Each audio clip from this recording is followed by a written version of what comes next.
Hello, all you folks out there in YouTube land. I must say, it feels good to dispose of the contact lenses for a bit, although with the new eyewear, I may just not bother getting the new ones. Destiny Marchard can just have her mad over the shape, as I think they are cute, and they fit my face better than the squarish librarian glasses I had before. I must apologize for the voice quality of the feminism rant, but between a cold on my part and a piece of software that fair insisted on being dodgy, the voice changer got snarled up and went over the side kicking and screaming. I've got it sorted now, or at least mostly, but there's a dire need to replace it soon. Anyway, enough bitching about the poor quality of car gaze equipment. It's time to have a look at one of the more colorful characters gracing YouTube today, a particularly credulous cartoon that calls himself Spirit Science. Judging by the name, I am either going to be really busy, or too stunned to have much to say. I know I promised to do the human history movie this week, but unfortunately it looks like I have to get a few other bits out of the way first so that we have all the background. I promise to get to it as quickly as we can get Jordan's self-references out of the way. What I'm going to try and do is get them in pairs per video, as it looks like the episodes in order will something less than 25 minutes each, and that's about par for these debunk videos. I know Marty did these once already. While our attitudes are fairly similar, I am not he, and maybe the differences in what we bring into the match will justify the amount of time this is going to require. Alright, enough rambling. You didn't click to listen to me natter on, you came to see the debunk. On with the show. The religion of the future will be a cosmic religion. It should transcend personal God and avoid dogma and theology. An Einstein quote. I have another that I think fits better. Two things are infinite, the universe and human stupidity, and I'm not sure about the universe. Can you feel it? A sort of anticipation growing stronger and stronger? Another way of putting it is time is speeding up. I've heard that discussion for a while now. I know most people have felt it at some point, maybe while watching the news or perhaps something in their own lives. Something big is about to happen. You can see signs of time speeding up, or of something big about to happen. There are a number of things that are about to happen, and what constitutes big is fairly subjective. You can see signs of it all over the world. Revolutions rapidly spreading across the Middle East, protests occurring in America and Europe. Earthquakes are devastating the world, like in Japan, Myanmar, and Greece. The global economy is failing so hard that it looks like we're looking forward into a global recession, the likes of which makes the 30s look like a cakewalk.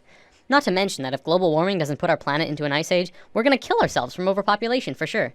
And using the rate of doubling, we definitely don't have the resources to survive the way we are for maybe little over 10 years. There has not been a time in human history in which someone was not killing someone else on something that they think of as a battlefield. Jordan. Earthquakes are a consequence of living on a tectonically active ball of rock, and I can't remember the last time the global economy was considered entirely stable. Global warming is a natural consequence of our technological development, and population growth and outgrowth of better resource production and allocation. I suppose you have the relevant statistics to back up your assertion of 10 years before our current lifestyles become untenable. Let's see, shall we? Yet, despite all of these things, we're about to learn something amazing. It's something that will transform the Earth into something completely different, something incredible and beautiful.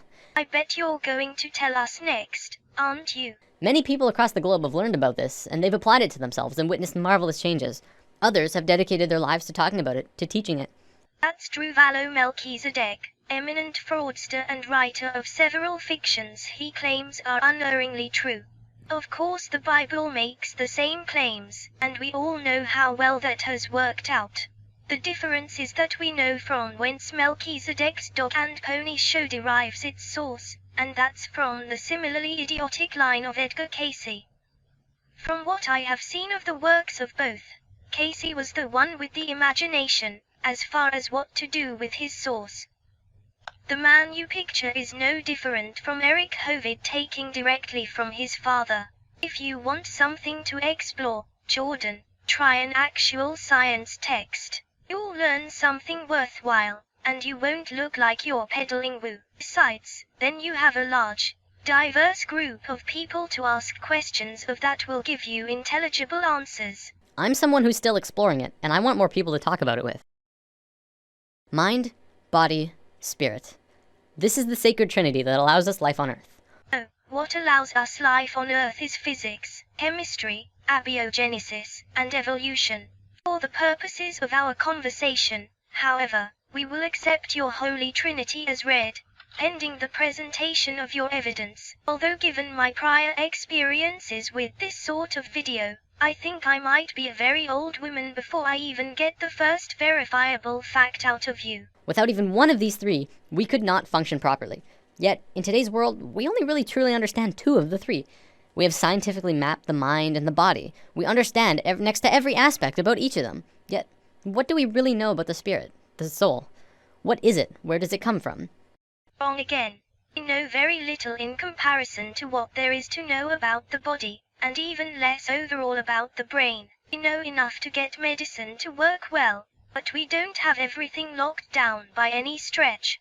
If we knew as much about the mind as you seem to believe, there wouldn't be any mental illness except in cases where cranial trauma or deformation of the brain was the root cause. As for the soul, ask the philosophers. They're still fighting about that several millennia after they gave it its first name.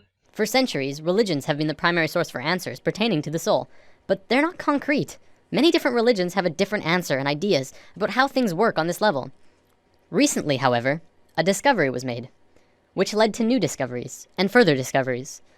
These incredible insights went largely unnoticed by the global community, and while governments and secret services of the world acknowledged them, it wasn't something that really got to the masses. Today, this information is still slowly coming out, and I'm going to share it with you. If it has been intentionally kept from the masses and ignored by the global community, how is it that you have it to share with us? Do tell, because I am in dire need of a laugh about now.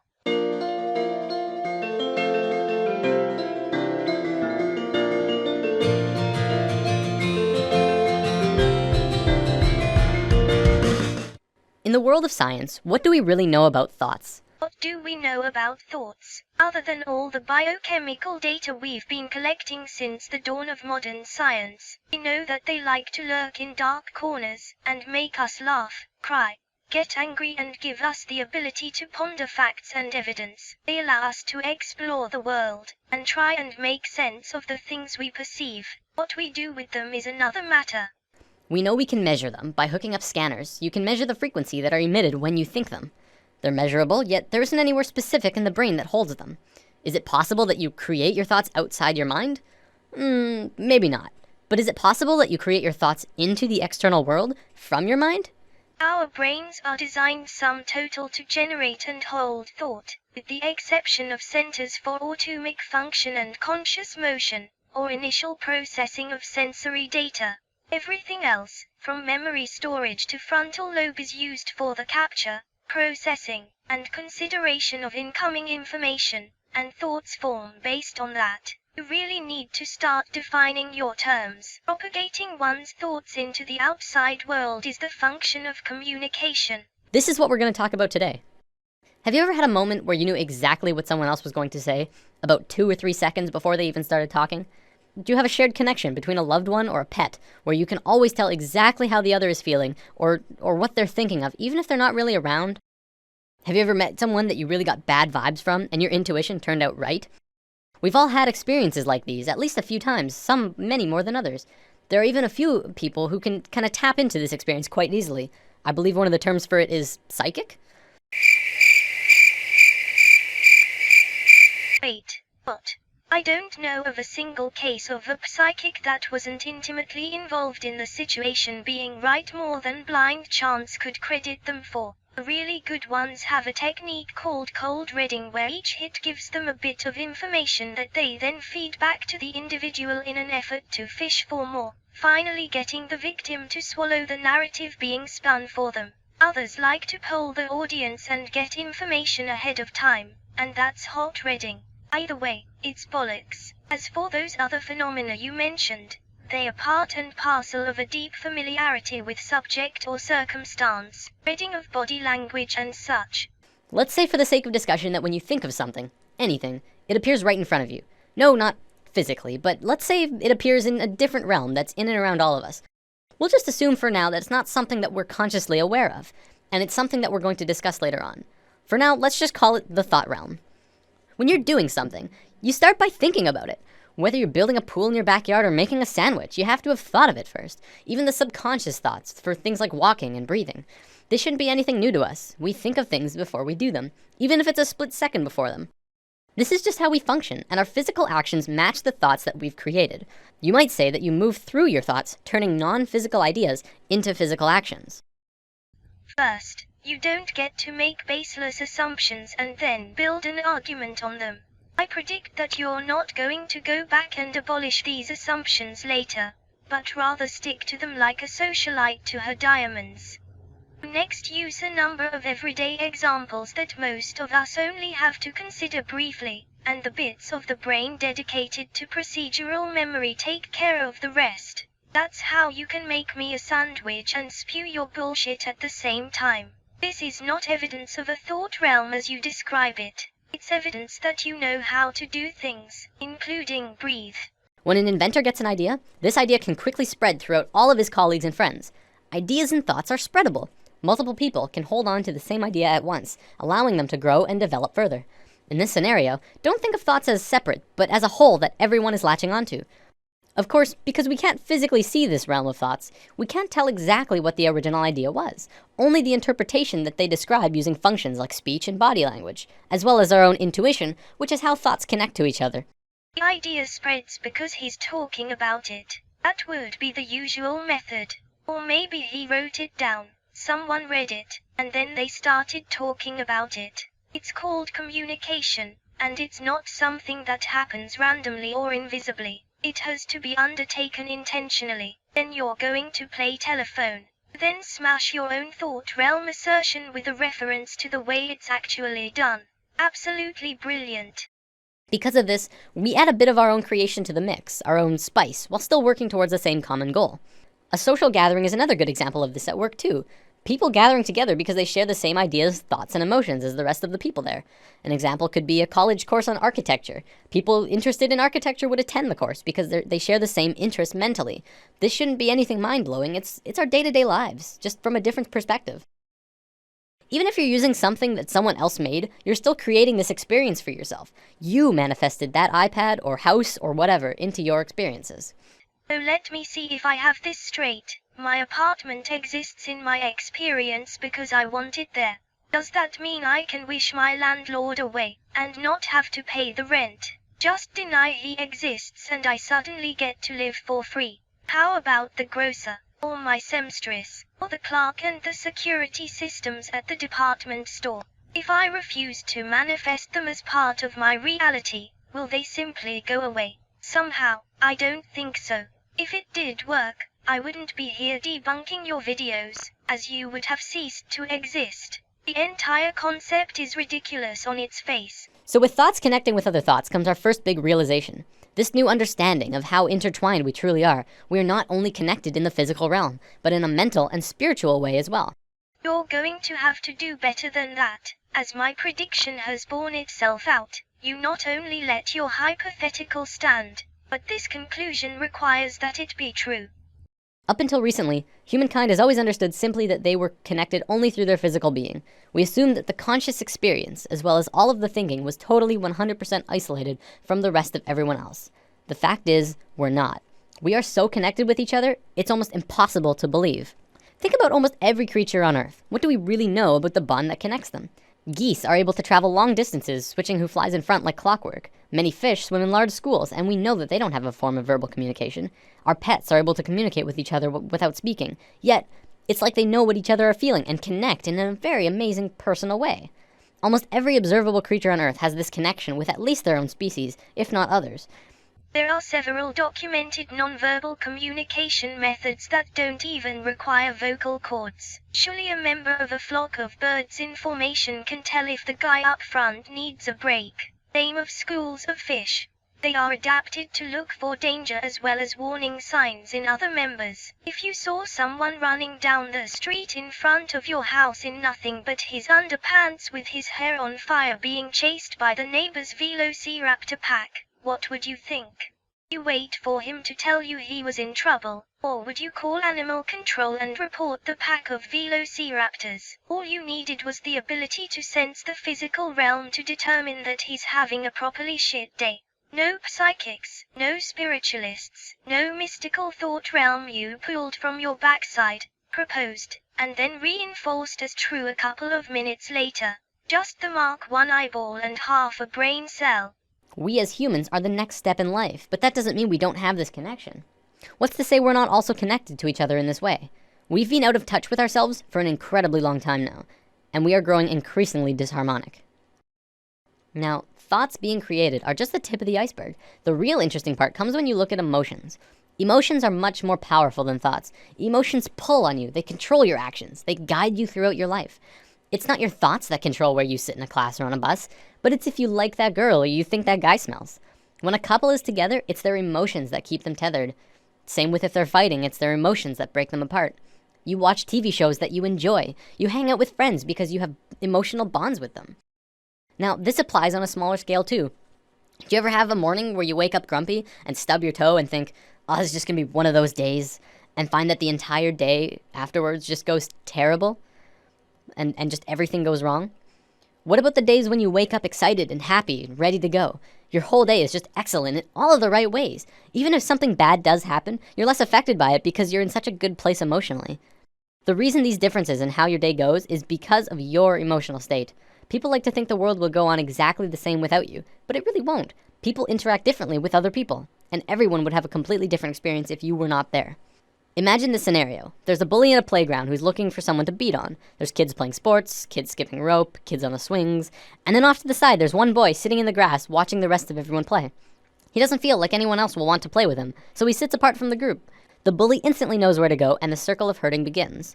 See, it's through the feeling of being vulnerable that you become vulnerable in the physical.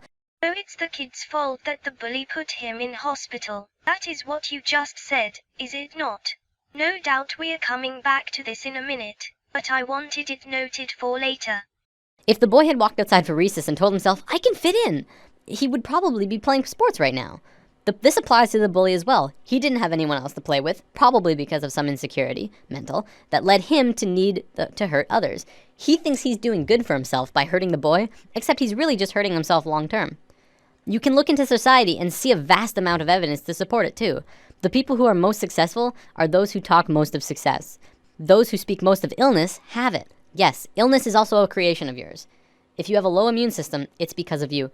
Typically, we like to blame things on the virus going around or our own immune systems, but the way that we become susceptible to them is from inside. So an infant born addicted to crack is at fault for the withdrawal symptoms, or a child that receives acquired immune deficiency syndrome by way of a transfusion after a nasty car accident. Whether that there's some ongoing negative energy or some bad feeling that we allow into ourselves, we can heal ourselves also, but I'm going to save healing for another video. Why? Or are you going to let us suffer just so you can get a few more hits later? That would make you a sadistic prick. There's only one thing that becomes apparent from this understanding. You create your own reality. We are 100% responsible for the situations that we find ourselves in, the things that happen to us, good and bad. Throughout history, we've always played the blame game. It's his fault I didn't get the promotion. It's her fault I couldn't go to the game. It's everyone else's fault I'm so depressed. Whatever it is, and this may be the hardest thing to truly get, it's your fault. What about starving children all over the planet? What are they doing that makes their life crap? How is any of that their fault? Your happiness, your sadness, your fears and your fortunes, every single experience of your life on Earth was because of you. Remember, just as you are creating your own individual reality, we are all co-creating our realities as a collective. We are one species, and as a species, we are creating the realities that we are experiencing together. One common argument I hear is, what about starving kids in Africa? How are they creating their starving reality? I would respond to that the Western way of life is not really allowing for everyone on the planet to live in the same abundance that the Westerners are, is it? We're using up all of the world's resources, hardly sharing anything unless they're paying a lot for it or if we're getting something out of it. And we ask why they're poor? We haven't been sharing with our brothers and sisters around the planet. But again, that's us as a collective creating the reality that we experience around the planet. Now you've decided to eat the sandwich twice. Either it's their fault, or it's the fault of the Western world. You only get one shot here. Make it a good one. 'Cause if one, then not the other. If it's the fault of the Western world, you refute your entire argument. If it's the children themselves, then you need to explain how and why, and provide scientific evidence. This applies through all levels. As a family, you create your reality, and your actions will change what the family experiences. Because of this, and because we are not in tune with ourselves, it may often seem that sometimes we don't have complete control over what it is we experience. Sometimes we're seemingly forced into scenarios that seem out of our control. This happens as a result of our disharmony, and also lack of connection to our own intuition. When we become more in tune with ourselves, we can feel out certain scenarios and decide if that's a path we want to take. Maybe I won't go down into the dark alley. Maybe it feels right to not take that job. Beyond that, once you have the experience that you feel is out of your control, now it's your turn to decide what you do next. You can allow the experience to get the best of you and drain your energy, and move into a dense, unhappy place emotionally. Or, you can decide to take it for what it is, an experience, and keep moving forward.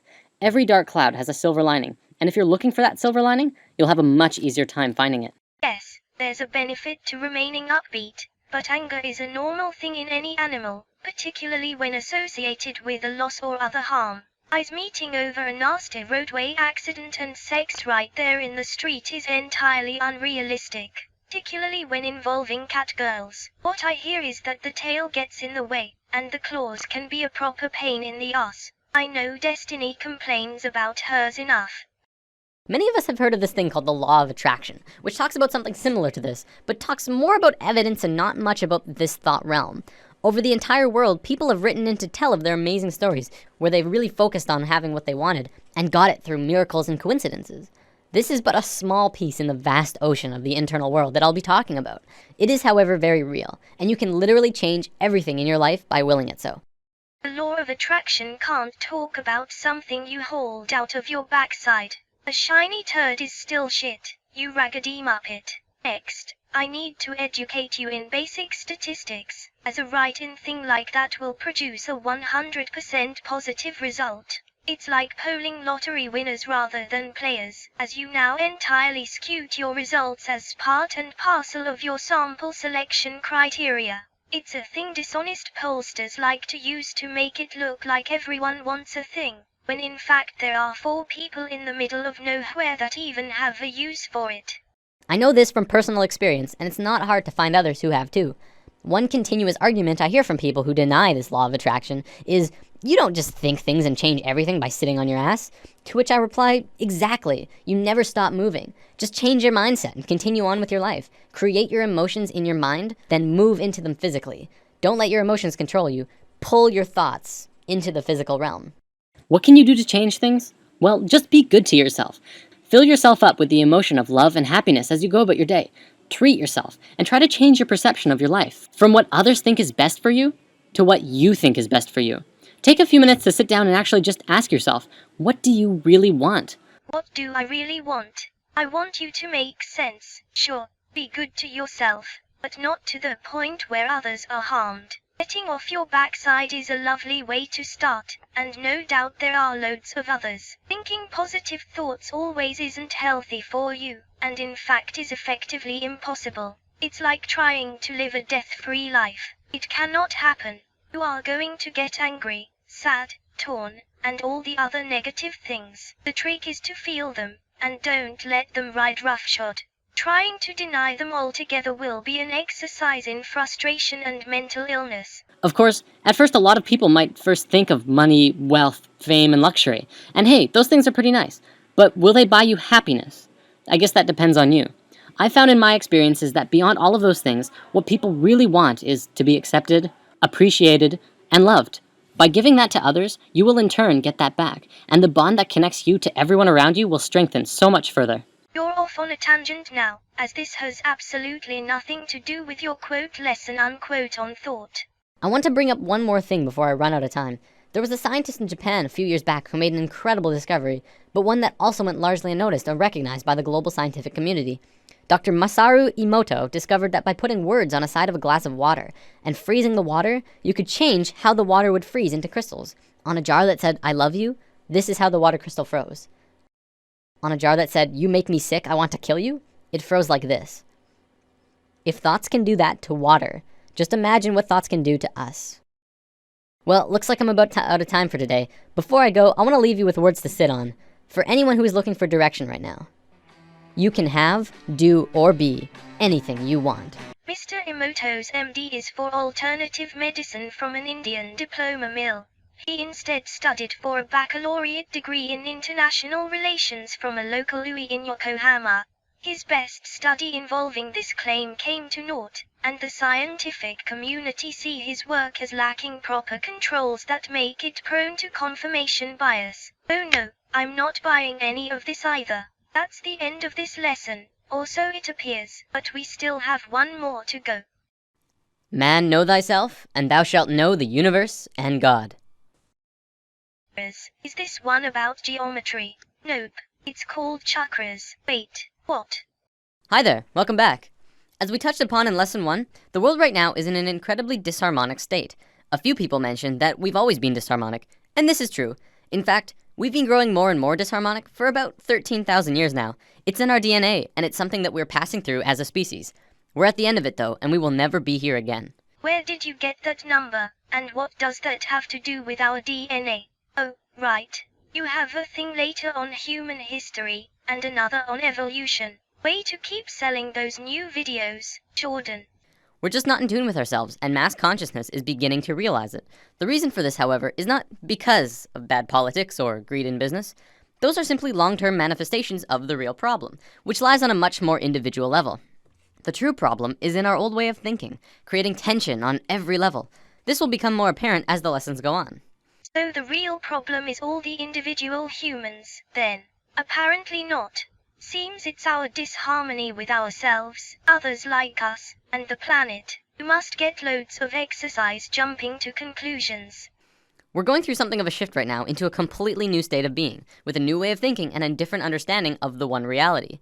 In today's lesson, I'm going to talk about chakras, and how you can become more in tune with yourself and those around you on multiple levels.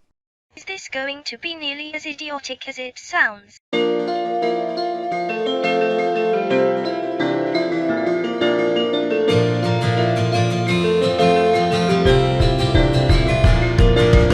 Now, for us to even start to understand chakras, first we have to understand the basics of light and color. Yes, Jordan, please tell us about the properties of light and optics. It's not like those things aren't already well understood or anything. If you take pure light and shine it through a prism, the light will break into a spectrum of 7 colors: red, orange, yellow, green, blue, indigo, and violet. We familiarly recognize this as the spectrum of the rainbow, or even more familiar, the basic palette in Photoshop. Just 7 colors, or Photoshop image would disagree. There are a potentially infinite number of colors that can be obtained from white light, without getting into the rest of the electromagnetic spectrum. This spectrum as we know it is the foundation of every visible color. What you might not know about color is that each color has its own vibration. Red has the longest wavelength and the slowest vibration frequency. We recognize this as warm and stimulating. Violet has the shortest wavelength and the fastest frequency, and we recognize it as cool and calming. I don't think I have to describe what happens between these two colors, it's just a frequency change. Aren't wavelength and frequency essentially analogous? The shorter the wavelength, the higher the frequency. It's a property of electromagnetics. This basic knowledge, believe it or not, is very important, but we're gonna have to look at some other stuff first. Now, in modern science, we've learned that certain colors can stimulate mental activity, and other colors can calm the mind. We know that we need light energy for nourishing our brain, emotion, physical body, and perhaps more importantly, our chakras. You wouldn't happen to have a source for any of that. It sounds like fuzzy-felt psychology to me. I love your picture of 2 people in lab coats, but it proves nothing. Next most obvious question is the purpose of your video, so I'll hold that in abeyance for now. So, what is a chakra? The word chakra comes from the Sanskrit word meaning wheel. A chakra is a wheel-like vortex spinning in a circular motion within the body. This forms a vacuum in the center that draws in energy on a vibratory level. What's a vibratory level, and what would a wheel-like vortex have to do with one? Is this one of those spiritual things where you just imagine it and all is well with the world? It can draw in anything from color vibration to microwaves to energy and emotions of people that we come into contact with. This works in tandem with the thought realm that we discussed last week, as thoughts are on a vibratory level. What's on a vibratory level? You pulled that thought realm out of your hypothetical ass, and now you again request that we simply accept it as fact. Where is the science? Right, so chakras are energy points that run vertically from the top of your head down your spine. Depending on how you look at it, there are 7, 8, or 13 primary chakras, as well as over hundreds of smaller, less important ones that are just scattered around the body. I'm going to cover the 8 and 13 later on, so for now let's just stick with the basic 7. Your chakras are kind of like the etheric motor of the soul. Not only do chakras draw in energy, each and every chakra radiates an energy of vibration and govern over a major organ or gland connected to other body parts that resonate of the same frequency. So let me see if I have this straight. There's a green spinning wheel-like vortex between my breasts. I've never noticed it before, but let's have a look.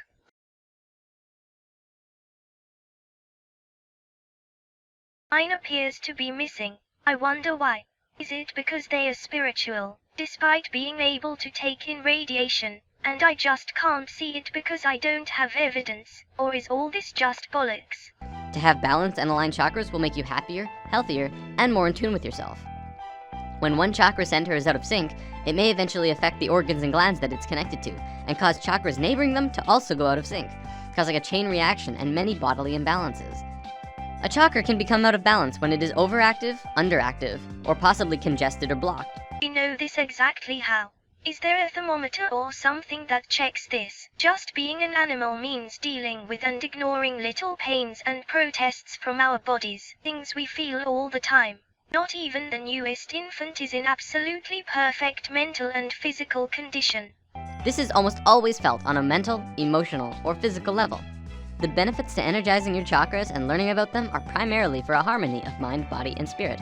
Your mind alone cannot nurture your whole being, nor can a proper food diet solve all of your problems. It is through your chakras that you can learn to balance all of you, bringing you into a healthier state of consciousness. As I mentioned before, each chakra is connected to an organ or gland, which governs over a section of the body. The order of the chakras actually go from the bottom up, starting with red, and changing vibrations in each chakra until you get to violet. Before we go any further, think about this. When you break light apart, you get 7 colors. These are the same 7 colors that our physical body is tethered to. What would you see if you were to look at a human through an etheric prism? Are we beings of light? What is an etheric prism? You need to define your terms, Jordan. If you're talking about a prism made from ether, we already hammered the ether hypothesis. We are currently using it for a nail in the coffin of creationism. Think about it. Now, not only does each chakra connect to an organ or gland, but each chakra also has a very specific trait. The first chakra is survival and is connected to the adrenal gland. The next one is sex or interaction, which is connected to the gonad. I have an orange spinning wheel vortex in my ovaries now. You'd think my gynecologist would have mentioned it. The third is power or ego and is connected to the pancreas. The fourth is love and connects to the thymus. The fifth is expression and connects to the thyroid. The sixth is the third eye, which is psychic and intuitive and connects to the pituitary gland. Finally is the crown chakra, which is the spiritual chakra and connects to the pineal gland. Survival, sex, power, love, expression, intuition, spiritual. These are the 7 traits through which we grow and are at the core of our being. Do you know of a time when you were struggling with your ego, or didn't seem to have a heart, or couldn't express yourself? If you or anyone you know have a problem or come off too strong in any of these traits, the reason why is because of an imbalance within the chakras. Pause, please. Okay, so we know what chakras are now, yet we haven't even begun to scratch the surface of this topic. Then why are you moving on? For the remainder of this lesson, I want to talk about methods of opening, activating, and charging your chakras. I feel like it will be more beneficial to you at this point. As we know, each chakra resonates to a color that we just discussed. Doing things like wearing clothing that matches the color of a chakra will cause it to resonate. So I should throw away my little black dress, and tuxedos should only come in white. I remember when I first learned about this, all of my chakras were closed except for my throat, which was way too open. The reason for this was because my bedroom was painted blue, as well as my bed sheets were blue, and every night I would get a chakra boost in that one area. Sunlight is our main source and provider of light, heat, and energy. Sunlight itself consists of energies in the form of cosmic rays, gamma rays, X-rays, visible light rays, infrared rays, microwaves, and even radio waves. Got something right. Good for you, Jordan. It only took you 18.5 minutes of your first 2 episodes. Unfortunately, I doubt strongly that this is a trend that you plan to continue. Lying in the sun for half an hour can give you a powerful energy boost. Eating food that matches the chakra colors are good as well. Eating red tomatoes and apples are good for the root chakra. Eating greens are good for the heart. Does this make you want to eat healthier? Color baths are a really relaxing way to open a chakra. You can get this organic fluid that you put in your bath, which changes the color of the bath. You can just lay back and relax and get an energy boost from the water itself. Does it have to be organic?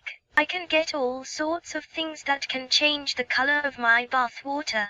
Copper salts will turn it green, for example, cobalt for blue, rubidium for red, and so forth. Simple chlorides will do wonders, and don't cost an arm and 3 legs. Of course, you have no evidence for any of this woo, so I should hardly be shocked that you're going to send your followers off to the shops looking for some sort of organic mystery fluid to turn the water purple for a spiritual effect. Never mind that spinning wheel-like vortexes in various places that can take in photons and electromagnetic radiation would have to be physical by definition, and therefore the vacuum created would wreak havoc with one's body. Assuming for a moment you survived your first 10 seconds of life, if it also radiates energy, then what you have is a set of 13 little singularities running around in every creature. Am I the only one that sees a problem there?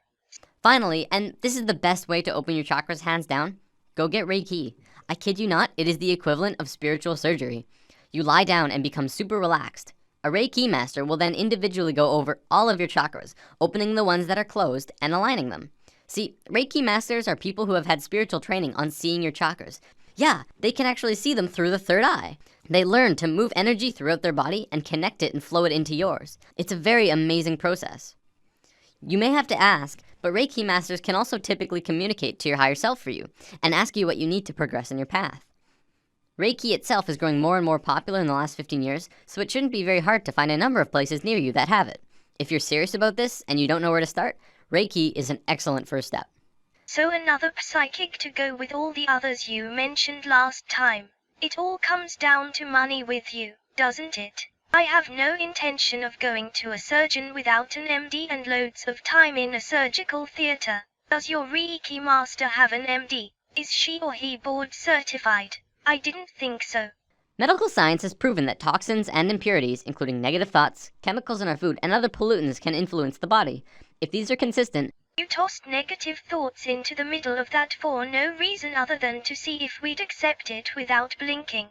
Bad form. Chemicals in the food aren't going to kill you in and of themselves, but instead ensure that they survive long enough for you to get your dinner. Also, that chart there is utterly irrelevant. It's a GDP growth chart for the United States from 1970 to 2010. Nothing spiritual about it. It's a red herring, intended to assist your point as long as people don't look at it too closely. Chakra imbalances can manifest, which may eventually affect us on a mental and physical levels. Traditional healthcare at this time is unable to naturally or totally alleviate symptoms or cure all of our problems. This means it is up to us to improve our health conditions. We cannot forget about our whole being. In today's society, we put way too much emphasis on independence and not enough on interdependence. Our chakras are interdependent of each other, and we need to take care of all of them to take care of our whole. And that's basics of chakras. Believe it or not, we haven't even begun to scratch the surface of this incredible and complex topic. Chakras 2 will be a few weeks away though. Next week, we're gonna look at indigo children and super psychics. Now you openly advocate non-standard medical practices. Can you cure diabetes or congenital heart failure now? Medicine is getting better at managing chronic disease, but the individual doesn't have the knowledge of epidemiology and anatomy to make a rational conclusion as far as what might be wrong with them. Some people will make up things to be wrong, often intentionally as a means to obtain whatever drugs they might be addicted to, or sometimes just to get attention. Others are convinced by charlatans that something must be wrong, and you should buy the thing that they are selling to make it all better. We finish up with some more of the same, and you state that a second Chakras episode is a few weeks away. You made that video years ago, Jordan, and there still hasn't been a part 2. Indigo children and super psychics sounds like it might be entertaining. Oh, we still haven't seen the evidence for psychic ability in the first place, so maybe you'll have some then. Maybe you and Emoto-san can take your show on the road and get James the Amazing Randy to give you $1 million. All you have to do is prove it in controlled conditions. Emoto-san was even personally invited to make the attempt, and decided against. One would think that if he wanted his claims about water to be taken seriously, then he would have jumped at the chance. I would. If you liked this video and want to see more, then please feel free to have a look around the rest of the channel, and subscribe if you enjoy this content. Or if you just want to keep an eye on me so you can attempt a video response, there are also like and dislike buttons on the lower right, and a comments section so you can tell me how much you agree or disagree with what anyone here has had to say. That's it for this video. Next week, we'll take on lessons 3 and 4, which are likely to be just about as long, depending on the amount of woo that he left lying about. He certainly seems to be full of it. There will be links to the both videos in the description bar, as well as the usual social media links. I will have to continue this series in rotation at the end of the month, as I won't be able to get as far as human history in the time allotted. For that, you have my apologies, and I again promise to get to it as quickly as I can. This week's shout-out goes to Wildwood Claire, a retired multidisciplinary geologist with a sharp wit, lots of very interesting videos, and an enduring love of football. She's been a bit out of sorts lately, and could really use a pick-me-up. She's one of my favorite YouTubers, and she deserves your support. Without her, we all lose an invaluable source of information and evidence with which to decoy the magic sky fairy that Christians seem to cling to, and of course, her inestimable coffee. Should you see this, Claire, please stay with us. Whether we all realize it or not, we need you and your humor, wit, and sarcasm to keep us all sane. Even if we find another geologist, it just won't be the same.